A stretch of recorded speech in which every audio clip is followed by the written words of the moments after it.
All right, we are in AP Calculus Lesson 1-2, limits to a point on a function.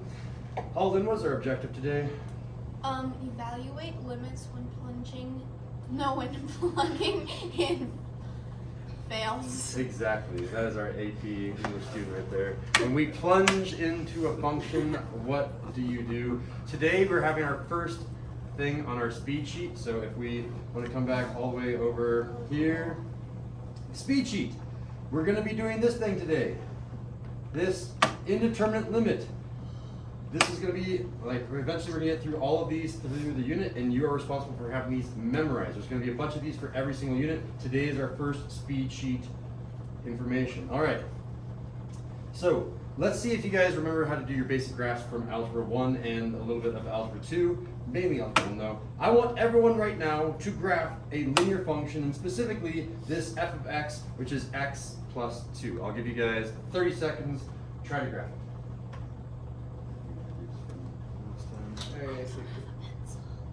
Oh no. Yeah, that's for the back. Why not?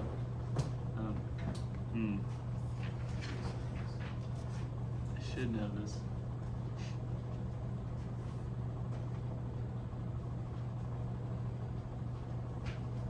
Should be able to do this again from scratch. I mean, I could just try. I don't do it. Yeah. Well, no, like I'm just wondering, like, could you do this graph without seeing it? I mean, probably not. We got Jojo. Hey, there it is. Was He's I got good? it. Oh, you That's knew that. good. And give you like 10 more seconds on. You wanna try it?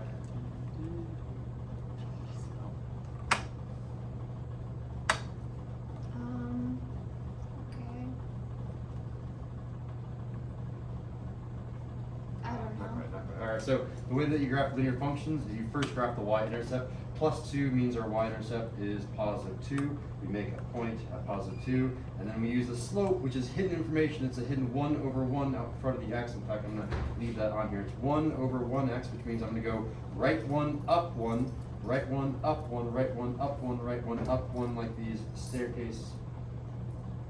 And you can also go left 1, down 1, left 1, down 1. It's the same thing as negative 1 over negative 1. I can put a negative out front and negative out front.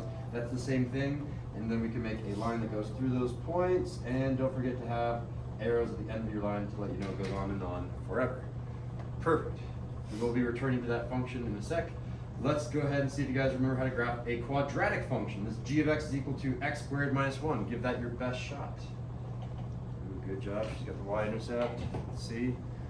Yep, y-intercept is good, but then what do you do from there?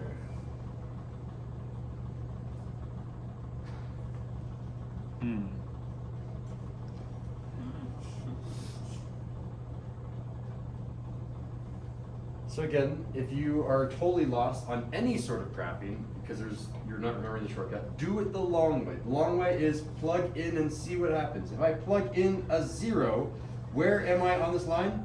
0 squared is 0. 0 minus 1 is negative 1. So the height at that point was negative 1.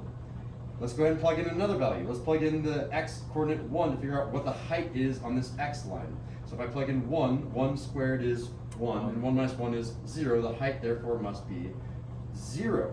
Okay, let's see where the height is at x equals 2. It could be here, here, here. I don't know where it could be, so I'll plug in 2 in for our x. 2 squared, shout out, is 4. Minus 1. 3. There we go. So I come up to the height of 3. And if you remember your shortcut, it does have an axis of symmetry over this vertex line. So I can come back over here and have the rest of my parabola. And if you're looking for that old shortcut, the old shortcut was graph the vertex, which everyone did correctly first. And then it always goes right 1, right 1, right 1, right 1. But in terms of the height's increased by odd numbers. It increases by 1, then 3, then 5, then 7, etc., etc. It increases by odd numbers. Those are the properties of a quadratic or a square function. If you look at the squares in the back of the room, the 1, 4, 9, 16, 25, 36, 49, all the way to 100, and forever and ever, those always increase by odd numbers, the properties of squares. All right, I'm going to continue graphing this parabola. Remember that you have arrows at the end of this, and it should look nice and smooth. It shouldn't have any sharp corner here at the bottom. Bad things happen with sharp corners that we will talk about this unit, but later.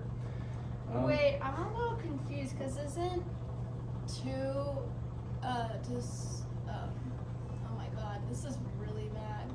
2 times 2 is 4, right? That is correct. Then you have to do the shift, which is minus 4. Oh. Yeah, very good. Very good. All right. And lastly, let's graph the constant function. H of x is equal to 4. Let's see. Good job, Giorgio. He's already done it. Diego has got it. How do you graph just 4? It doesn't even have an x in it. How am I supposed to graph that, Mr. Sindel? Yep, Alden has the y-intercept correct. And what does it do at that point? What sort of slope do we have?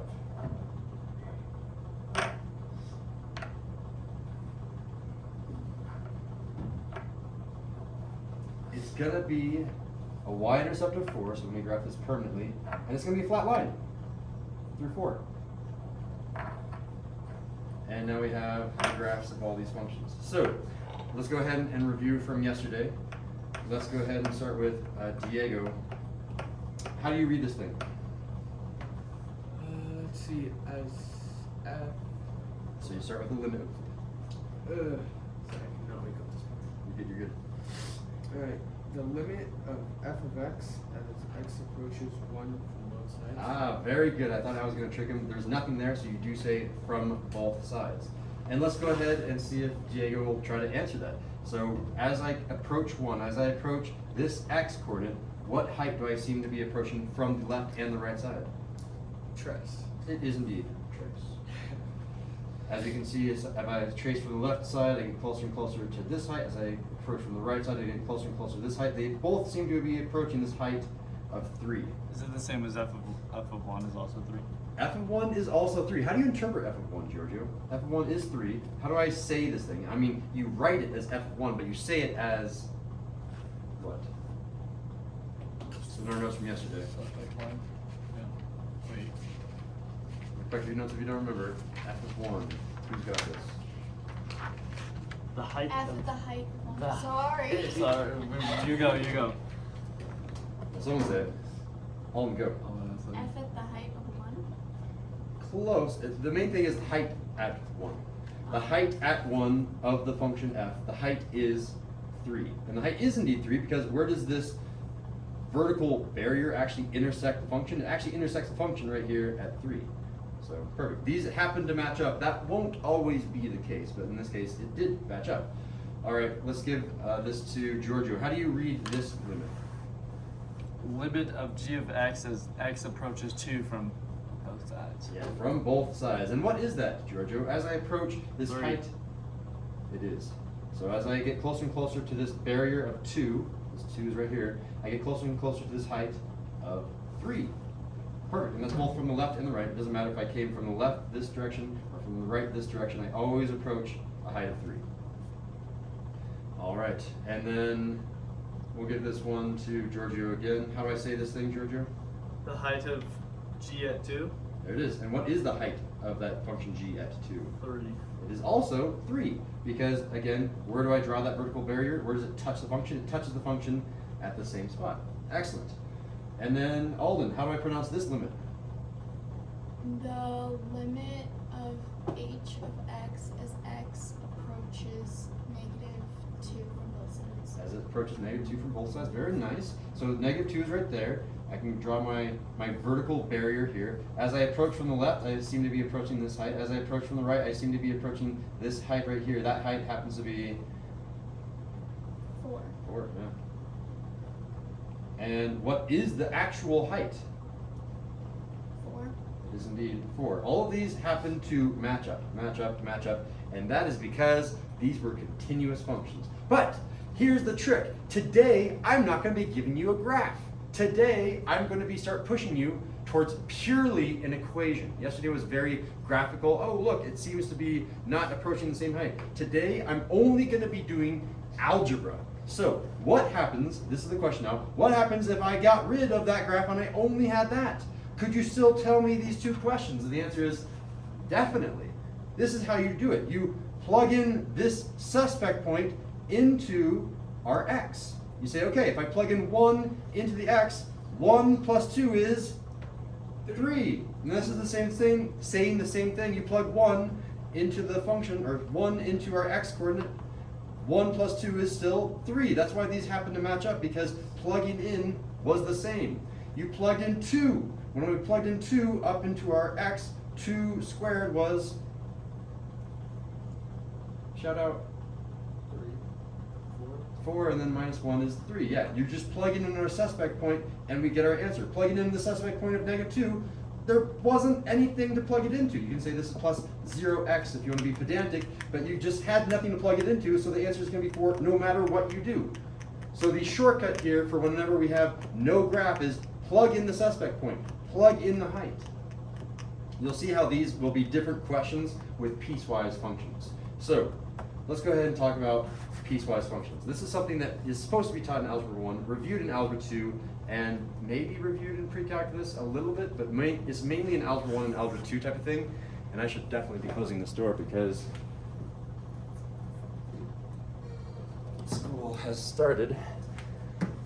Piecewise functions are a fancy way of saying you glue the left side of one function and the right side of another function. And where do you glue them together? You glue them together at x equals 1. So the way that I'm going to be doing this function first is I'm going to say, okay, my suspect point, by the way, that's the term I'm going to be using now. You can label this thing in your notes, suspect point. It is not an official term, but it's the best we've got. I don't think there is an actual term for that number. The suspect point is maybe a better term for that, is the point at which you glue them together, the glue point, but I'm calling it the suspect point because it'll help us later, is this line right here. This is the line that represents our suspect point because it is this x equals 1, x equals 1. The left side of this is going to be this function. The right side of this is going to be this function. I'm gluing two different functions together. So we already know how to graph x plus 2. I did it with you already. This is the graph of x plus 2. So everything to the left of 1, and I can go up here and make that right now. Everything to the left of 1 is all of u. So let's go ahead and kind of copy paste that onto our new graph, and on the right side it's going to be something else. On the right side it will be that x squared minus 1. So I'm going to say, okay, it looks like it starts at 1 comma 3. So come up here, it looks to start at 1 comma 3. So at 1, 3, something happens, and I'll talk about this in a sec. For right now, I'm just going to say it starts at 1 comma 3 and it goes down 1, left 1, down 1, left 1, down 1, left 1, down 1, left 1, and it keeps going forever and ever. That's the left side of our piecewise function. So that one was in blue. Okay, and then I'm going to do this next one in green, and that's our x squared minus 1. X squared minus 1 was right here, and I'm going to go ahead and put a line here through 1, and it looks like this point down here starts at 1, and then it goes all the way up to 2 comma 3. So 1, 0, and then 2, 3. 1 comma 0, and 2 comma 3. And then we have a quadratic that comes up like that. I can draw that through the point so it actually looks a little bit nicer. There we go. So those are the two functions that I glued together. So I wanted you to see it graphically first. Sometimes I would just provide you with this graph, and then we'll do it algebraically second. But there's a problem. I have made a mistake on purpose, as I claim all my mistakes are on purpose. They're all teaching examples, but this one was truly on purpose for the sake of explaining something that's kind of in the nitty-gritty. There is a difference between these two symbols. One has an equal to sign, one does not. This one is allowed to be at 1, this one is not allowed to be at 1. One of these 2 points is going to be closed, one of them will be open. Who can tell me which one is going to be closed and why? Diego? I want to say that because Hi guys, I'm just showing Josh and David from Claremont McKenna College around really quick, and then they're Thanks, gonna like yeah. hit up the different classes. And calculus students, I don't know if you know, these students were visiting, but they're gonna be around for part of the day, just seeing how our school works. They're Andrea and Sergio's classmates. Cool. Okay, thanks guys. Go for it, Diego. what I was gonna say is that I'm gonna say it's the one you drew with the green because So that one's the one that has to be more than one. It can't be at one. So the one that I drew in green is going to be a closed point or an open point? The open point. It is an open point because it can't be there. So what I need to do here is I need to come back and erase that point, and I need to change that to an open point because I am not allowed to be at that point right here. And by the reverse logic, this one is equal to that point, so this one has to be closed. So I'm going to even make that more apparent in my notes. I'm going to say that this blue point has to be closed in my notes, and the reason for that is this equal to sign, and I'm going to say that this green dot down here is going to be open because it is not allowed to be equal to because of the lack of the sign that's over here. I have to be careful that I don't want to confuse this line as part of the function, but hopefully that makes sense. All right, so we're done with the graph. The graph is now beautiful. This red line doesn't actually exist. That red line was just there for demonstration purposes. On a real graph, that would be hidden. So if I'm not going to erase it though. It's helpful to see where that suspect point is. Now we're going to do it purely. We should do it algebraically and geographically. So we're going to look at the graph and we're going to look at the algebra just like we did before, so you can see what's going to happen. So just graphically, we're going to do this question. Who are we on? I think we're on Diego. Go ahead and read this, Diego. Alright. The limit of j of x as x approaches 1. There it is. So we're talking about j of x, which is all of those pieces together, and we're going from the left. And we're going to 1, so we're going to that vertical barrier, that suspect point, and we're going from the left. Here we go. I'm going from the left, from the left, from the left, and I don't get to touch the point. The limit means you never actually touch the point. It seems to be getting closer to the height of 3. So I'm going to go ahead and say 3. All right, Giorgio, you're up. Read that. Limit of j of x as x approaches 1 from the right side. Perfect. So as I get closer and closer to this barrier, from the right side, from the right side, from the right side, I seem to be approaching this height of 0. Done. Alden, you're up. Go ahead and read this one. The limit of j of x as x approaches 1 from both sides. Okay, and what is that? Put both this and this together in a blender and you get Does not exist. does not exist. Why? Because they're at different, like, approaching from the left and right, they're at different heights. Different heights, there it is. And again, I'm using the word heights here, and I'm going to be doing that throughout all of AP Calculus because it's just an easier word. But if I was being very formal, if I was teaching at a university, I would not be using the word heights. I would be using the word y coordinates, which are the same, it's the same synonymous word as height, right? Will we ever go on the z coordinate? Not in this class. You do that in Calc 3 in college. Okay. Only a little bit. All right. Only a And then finally, we're going all the way back to Diego, circling around. Read that thing for us. It's not f of 1, it's... Yeah, that's supposed to be. J of 1. Oh my god, there's another mistake. I'm making all these mistakes. Yeah. Does Fill it out. that mean extra credit? It does mean extra credit. J of 1, Mr. Sinnell, my goodness. J of 1 was at the height of 1. What is that? Yeah, what is the height of 1? At 1, where does this red line, where does this thing actually touch? Oh, 3. Oh, it touches 3, and that's because that's the closed point, and that one's open point. It misses this one just by a little bit, like so close that it barely brushed it. This one definitely went through. About the size of a small violin. Oh wait, did we say 1 or 3? I said 3. 3, okay. For some reason in my head I had 1. All right, because that was the suspect point. Perfect. So you've done the analysis. Now we're going to go back and do the same analysis purely with algebra. Pretend this graph doesn't exist. That was for demonstration purposes. Now let's go ahead and say, how would I have done that and gotten 3? And the answer is, this is the left piece of the piecewise function. And by the way, in all of AP Calculus and basically all of college, no one is going to try to trick you and say, the right piece is actually here and the left piece is here. It will always, always be left then right, left then right, left then right. It will always be that order. And because this says from the left, you're always going to be using this top piece, that left piece. So it's saying, hey, plug 1 into this x, not this x, but this x. So we're going to be plugging 1 in. Let's do some mental math. Everyone ready? 1 plus 2. 3. That's how we got that answer. So far, so good. And then over here, this is saying plug it into the right piece. So plug this 1 into this x, not that x. So here we go. 1 squared. Shout out. 1. Minus 1. 0. That's how you would have gotten that 0 without a graph. And then using both these two heights, you then make a conclusion, hey, they weren't the same, does not exist. And then finally, how do I find this one? It says, find the height at 1. Well, this is where there's an equal to sign. So do I use that piece or that piece? Do I use the left or the right? Left. The left, because it has an equal to sign, so I plug 1 into that x, and I get the same height. These two should be the same, right? Sometimes you will have 3 different functions, 1, 2, 3, where you have one that's the left, one that's the right, and this one is the one that is equal to. So that's the one that would be both sides. That would be the one that it would be a function that would look like this. It would go a quadratic there, a point there, and then a line there. It has 3 separate pieces.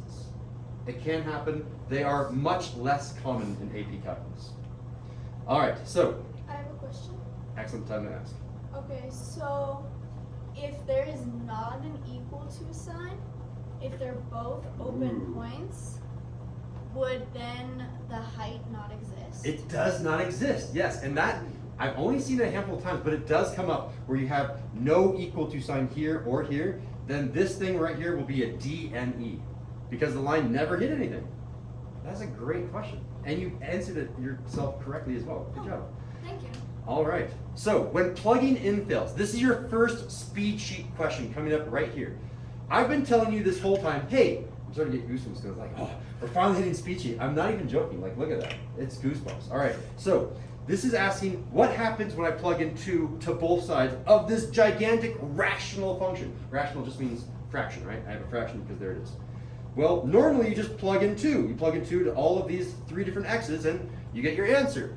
And in every single AP test that I've ever seen, that never works. So this is going to happen like 99% of the time.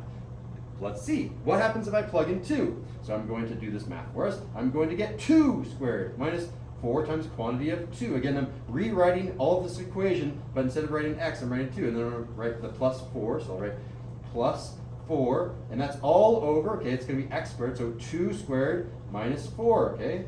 Let's move over here a little bit. Mental math. 2 squared. Shout out. 4. Okay. And then I have minus 8. I should write this down because that's hard. 4 minus 8 plus 4. The top here is going to be 0. What about the denominator? I have 2 squared minus 4, 0. which is also 0 because it's going to be 4 minus 4. I get 0 over 0. That has a name, and you need to know that name. Well, do you need to know it? Well, you need it to talk about it. You don't need it to write it down, but add it to your notes, everyone. It's called the indeterminate form.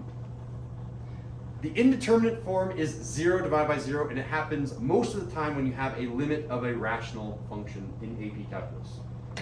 The indeterminate form tells you, hey, you need to do the following steps, and they are 3 steps. So it's an if-then logic. If you get the indeterminate form, if you get 0 divided by 0, then you will do these 3 steps over and over again. So here they are. You know the first one, it starts with an F. It is indeed factor. And what I mean by that is anything in the numerator and denominator that can be factored with a ninja star or factored using any tools that you have in your tool bucket, do that first. Factor both the numerator and denominator, and then hopefully something will cancel, or something will, is it cancel, factor, cancel, and then plug in. Yes. So let me show you how to do this correctly. Do I do it on the next page? I do not. I'm going to do it right here then. This is how you would correctly do this problem. I would first factor. So give me some help here. I'm going to factor that numerator. You guys know what factors for x squared minus 4x plus 4? I can set up a 2 and 4? 2. Wait, sorry. it's kind of 2. It's -2 and -2. Here, let me show you how I'm getting that. I'm setting up a ninja star. What 2 terms add up to this number? What 2 terms multiply to this number? What adds to the middle, -4, and or I think we do it backwards, don't I?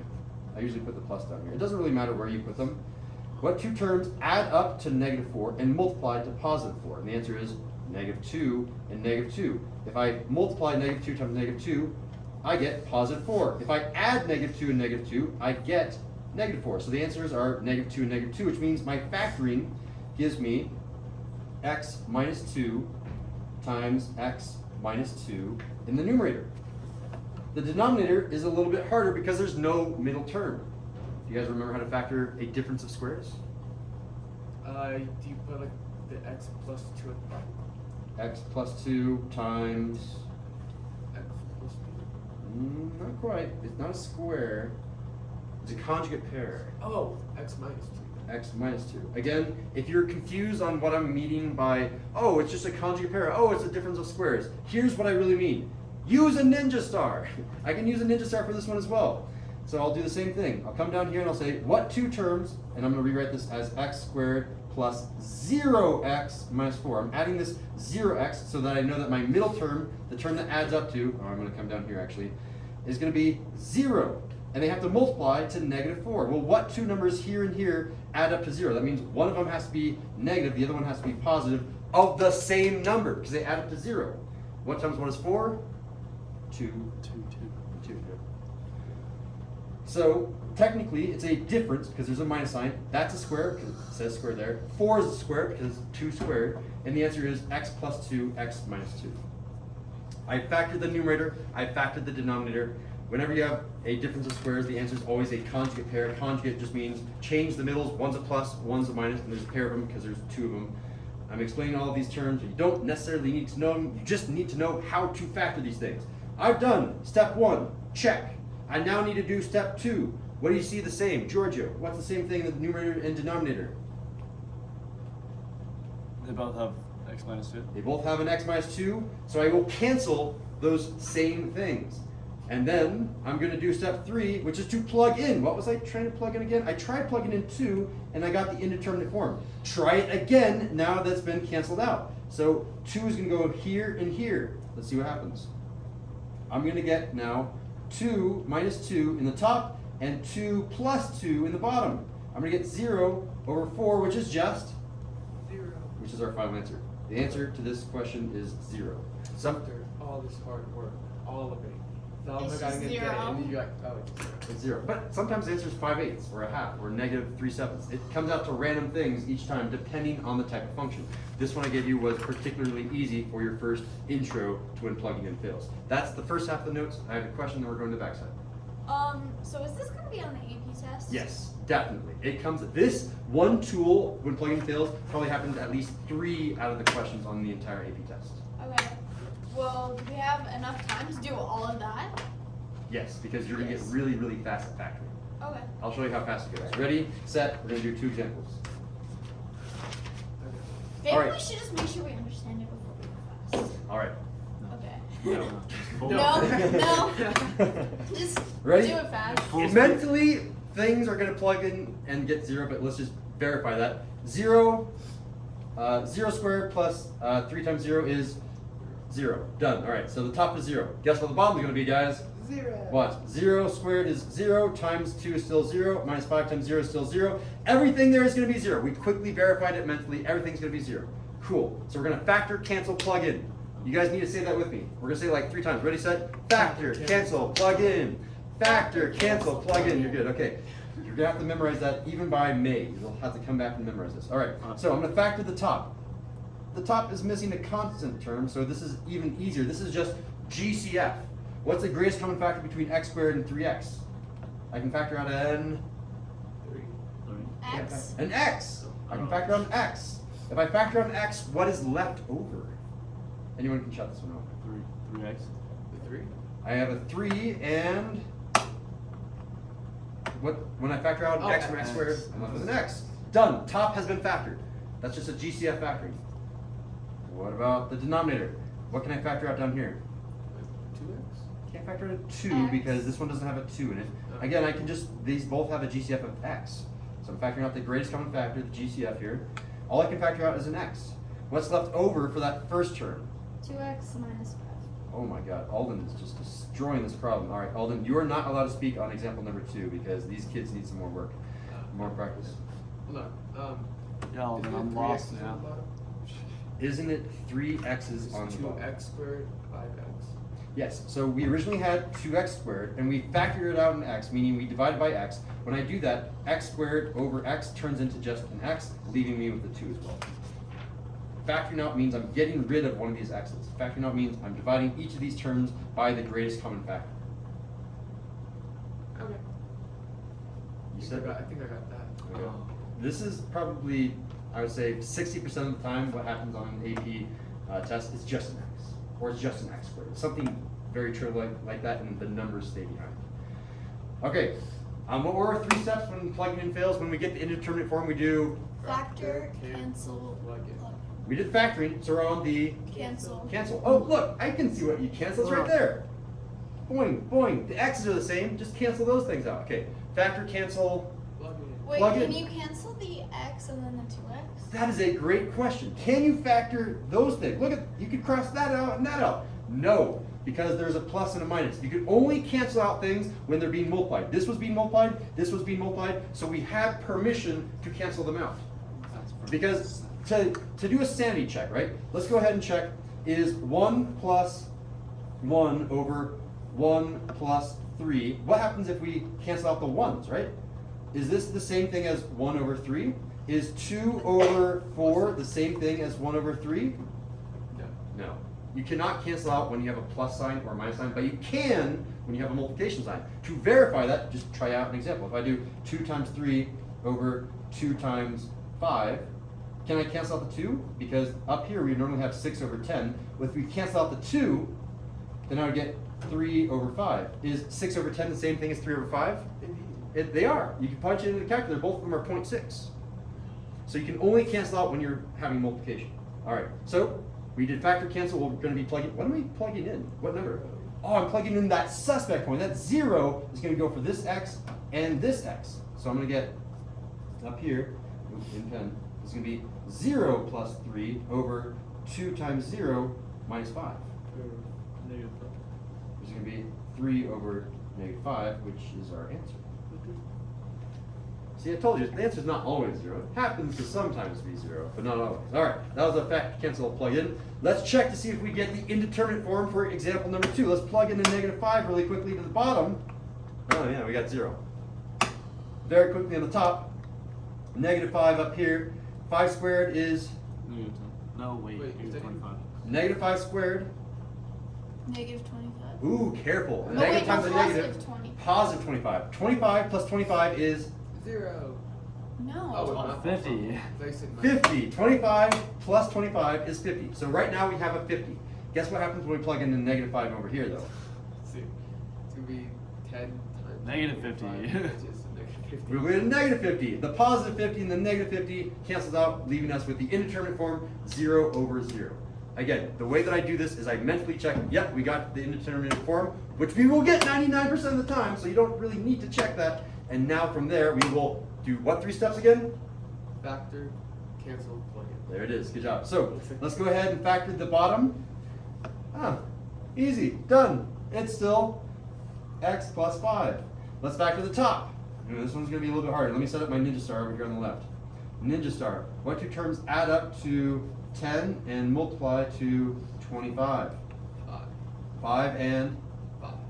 5 times 5, 25. 5 plus 5 is 10. Yep, that works out. All right, so I'm gonna do x plus 5 times the quantity of x plus 5. Whew, all right, I see something to cancel. That's good. Yeah. So you're left with x I plus think 5 I need on to the top. brush up on Ninja Stars because I don't know. What I will give you lots of homework so you can brush up on it. Don't you worry, Alden. Hooray. We factored. We canceled. What am I plugging in here again, Diego? 5, negative 5. I'm plugging in negative 5. I'm plugging in this negative 5, the suspect point, into this x, and I'm going to get negative 5 plus 5 over, there's nothing over there, it's just a 1. That's going to be, oh, it's 0 again in this case. We got another 0. It happens. Oh, we finished in time. We did We got finish 10 seconds. You know what we didn't finish in time? your logo. Our logo. I've decided Very to quickly, do- before I finish this, my objective today was to evaluate limits when plugging in fails. How well do you think you can do the factor cancel plug-in rules tonight? I'm gonna say solid 4. 4, Probably 4. 4, and a 4. Very nice.